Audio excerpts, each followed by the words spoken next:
Mais um dia, mais uma reflexão de caminhar na graça. Bem-vindos a mais esta reflexão. Sabemos que nem sempre as coisas acontecem do jeito que imaginamos ou do jeito que faça sentido, pois apesar de tudo que Estevão fez, do que ele revelou, do que ele mostrou, mesmo assim agiram com maldade com relação a ele. Ou seja, levantaram falsas testemunhas, que culminou mais à frente, como poderemos ler, na sua morte. Então diz lá em Atos 6,8, diz assim, olha, Estevão, cheio de graça e poder, fazia prodígios e grandes sinais entre o povo. E do 11 ao 13 diz, então, ou seja, pessoas, outros religiosos, então subornaram homens que dissessem, temos ouvido este homem proferir blasfêmia contra Moisés e contra a igreja. Sublevaram o povo, os anciãos e os escribas, e investindo-o arremataram, levando-o ao sinédrio. Apresentaram testemunhas falsas, que depuseram, este homem não cessa de falar contra o lugar santo e contra a lei. O que essas pessoas fizeram? Elas acusaram falsamente Estevão. O que Estevão estava fazendo? Estava falando acerca das boas novas, da chegada do reino. Ele estava anunciando a salvação, ele estava falando acerca de Cristo, o Messias, e nós precisamos entender isso. Ele curava as pessoas, tinha uma atitude, expressava plenamente aquilo que Deus nos chama para fazer, pois andava diante de Deus, em graça e diante dos homens. Mas o que as pessoas fizeram? Movidas de inveja? Talvez, mas fizeram maldade.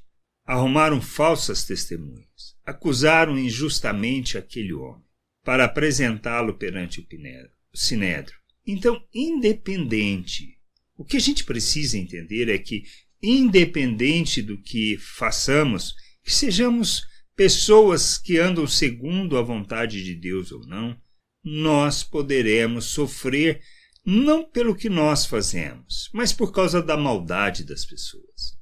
O que a gente precisa entender é que nós precisamos, como Estevão, estar firme naquilo que nós entendemos ser a vontade de Deus, comprometidos com Deus e com a sua vontade. Somos chamados para vivermos o Evangelho, para andarmos na vontade de Deus e para proclamarmos as boas novas a todas as pessoas. Nós precisamos crescer, precisamos amadurecer, precisamos entender a vontade de Deus e viver essa vontade de forma plena, glorificando o Senhor, sendo expressão de sua vontade.